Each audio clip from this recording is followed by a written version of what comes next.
এখন যে ঘটনাটা শেয়ার করব এটা আমি আগে একবার শেয়ার করেছি। এটা একটা গোরখোদকের গল্প। বহু কষ্টে আমি ওনাকে খুঁজে পাই, আর যখন আমি ঘটনাটা কালেক্ট করি তখন তিনি বললেন যে তিনি বেওয়ারিশ থেকে শুরু করে মোটামুটি ওই অত্র এলাকায় ওই সময়ে সব ধরনের কবরও খুঁড়তেন, যা পেতেন তা দিয়ে সংসার চলত। আগে তার বাবা এরকম কবর খুঁড়তেন, তারপর তিনি শুরু করেন। এটা বরিশালের একটা ঘটনা, অনেক দিন আগের কথা। ফারুক হোসেন নামের এই লোকের ঘটনা 1988 সালের বন্যার পরের ঘটনা।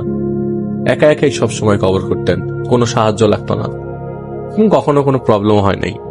বাবার সাথে সাথে থেকে একাই কাজ শেখা। হঠাৎই তার একটা ঘটনার সম্মুখীন হতে হয়। এরকম ঘটনা আদৌ ঘটতে পারে বা পারত, ওই মুহূর্তে তার মাথায় আসে নাই। বিকাল থেকে সন্ধ্যা হচ্ছে তখন বাড়ির সামনে গাছের নিচে বসে হাওয়া খাচ্ছেন। ঘটনার দিন এমন সময় একজন লোক আসলো তার কাছে। লোকটা তাকে বলল চল। ওই লোকটাকে তিনি আগে কখনো দেখেন নাই এলাকায়। তিনি বললেন, আপনি কে? আমাকে কই নিতে চান? বলল, ওনাদের বাড়ি থেকে 1/2 কিলোমিটার দূরে একটা বাড়ি আছে, ওই বাড়ির মালিক মারা গেছে, সৈয়দ আশরাফ আলী, কবর দিতে হবে।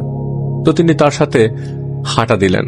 তিনি দেখলেন তার মুভমেন্ট এমন যে উনি যদি 2 কদম দেয় তাহলে সেই লোক দেয় 8 কদম, আর এত ফাস্ট যে একটা পর্যায়ে ওই বাড়িতে ফারুক যে লোকটার ঘটনা বলছে সে কবর খুঁড়ে তিনি পৌঁছে যান।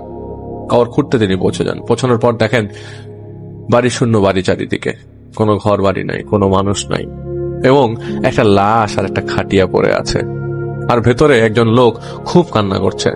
তিনি রুমে গেলেন এবং দেখলেন যে ওই একজন লোক অনেক জোরে জোরে কাঁদছে, এবং এটা সেই লোক যেই লোকটা তাকে নিয়ে এসছে।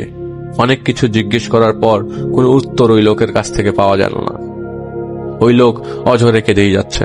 তারপর তিনি না পেরে নিজেই সেই ডেড বডির উপর থেকে নর্মাল একটা কাপড় দেওয়া ছিল, সেই কাপড়টা সরালেন। এটা যেই লোকটা কাঁদছে সেই লোকটাই শুয়ে আছে। মানে এটা কাকে দেখতেছে তিনি? আল্লাহকে ওনাকে দেখাচ্ছে নাকি স্বপ্ন? তিনি এক দৌড়ে ওই বাড়ি থেকে বেরিয়ে যান এবং জোরে জোরে নিঃশ্বাস নিতে থাকেন। আশেপাশে কাকে খবর দেবে এরকম কোনো কাউকে খুঁজে পাচ্ছে না। বুঝতে পারছিলেন উনি কি করবেন। কিছুক্ষণ পর সাহস করে, এবং তখন অলরেডি রাত হয়ে গেছে, আশেপাশে শুধু গাছ দেখা যায়, কোনো ঘরবাড়ি দেখা যায় না। একটা দোকান দেখেছিল তিনি, তাও এখান থেকে অনেক দূরে। তিনি অনেক খুঁজলেন এবং একজন মানুষ পেলেন। তিনি একটি মসজিদ দেখিয়ে দিল। ওই মসজিদের একজন হুজুরকে নিয়ে আসলো। হুজুর আসলেন এবং গোসল করালেন লোকটা। এবং ফারুক হোসেন যে লোকটা ঘটনা বলছি, উনি আস্তে আস্তে ভয় করলেন, যেন সাথে একটা লোক ছিল। এখন আর ভয় নাই। তিনি পুরো বিষয়টা হুজুরকে বললেন নাই। আর হুজুররাও অনেক কথা বলে। আশ্চর্যজনক, এই হুজুরটিও কোনো কথা বলছে না, দরকার ছাড়া। তার কাছে অনেক আশ্চর্য লাগতে থাকে। গোসল শেষে লাশের খাটিয়া তুলে কবর দিতে নেওয়া হবে। এমন সময় তিনি দেখলেন দল বেঁধে 70 থেকে 80 জন লোক ওই লাশের খাটিয়ার কাছে দল বেঁধে কোথা থেকে যেন হাজির হয়ে গেল। এত গন্ধ, লাশের ভেতরে এত আতর দেয়া ছিল, কিন্তু এত গন্ধ কিভাবে এলো? ওইসব লোকজনের আলাদা কোনো ধরনটাও না। সবাই মিলে লাশের খাটিয়া ধরে ধরে এগিয়ে যাচ্ছে, কবর দিবে। ওই হুজুর ছিল সবার সামনে। কবর দিবে, হেঁটেই চলছে। এক পর্যায়ে ফারুক হোসেন টায়ার্ড হয়ে যায়, হাঁপাতে থাকে। আর কাউকে কোনো কথা জিজ্ঞেস করলে কেউই অ্যান্সার দিচ্ছে না। এমন মনে হলো যে যেন দীর্ঘ 5-6 ঘন্টা ধরে এই লাশ নিয়ে তারা হেঁটেই চলেছে। লাশ নিয়ে হাঁটা যেন তাদের শেষ হচ্ছে না। অনেকক্ষণ পরে একটা জায়গায় আসলো। এত রাত, গ্রামটা তাও পুরা চেনা, ওনার কাছে পরিচিত হতে লাগলো। এই জায়গায় তিনি কখনো আসেন নাই, এতদিন ধরে এই জায়গা তিনি দেখেন নাই, অথচ এই এলাকারই তিনি লোক। তারপরেও কালেমা শাহাদাত যেন সবাই এমন ভয়ে পড়ছে যেন মিছিল হচ্ছে। আকাশ থেকে মেঘের গর্জন। ওনার ভয় এখন আবার শুরু হয়ে গেছে। এরকম তো কখনো তিনি দেখেন নাই, কখনো তিনি এরকম জিনিস ফেস করেন নাই। এবার তার কাছে একজন আসলো এবং বলল, কবর খুঁড়েন। উনি দেখলো কোদাল দিয়ে 1 কোপ দিতে মাটি উঠে আসে 10 কোপের উপর। উনি ভয় পেয়ে যাচ্ছে, হাত পা কাঁপছে। তারপরও বুকে ফু দিয়ে তিনি কবর খুললেন, এবং কবরটি অন্ধকারেই খোঁড়া হয়ে গেল। ওখানে কোনো আলো ছিল না, কিচ্ছু না। এক পর্যায়ে যারা এসেছিল তাদের সাথে কেউকেই তিনি দেখতে পাচ্ছেন না। উনি তো কবর খুঁড়ছিলেন, খেয়াল করেন নাই।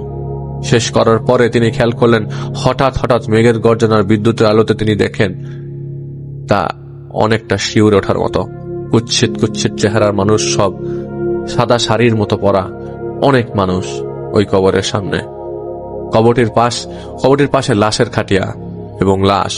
হুজুর যে ছিল উনি বলল, লাশ নিচে নামাও।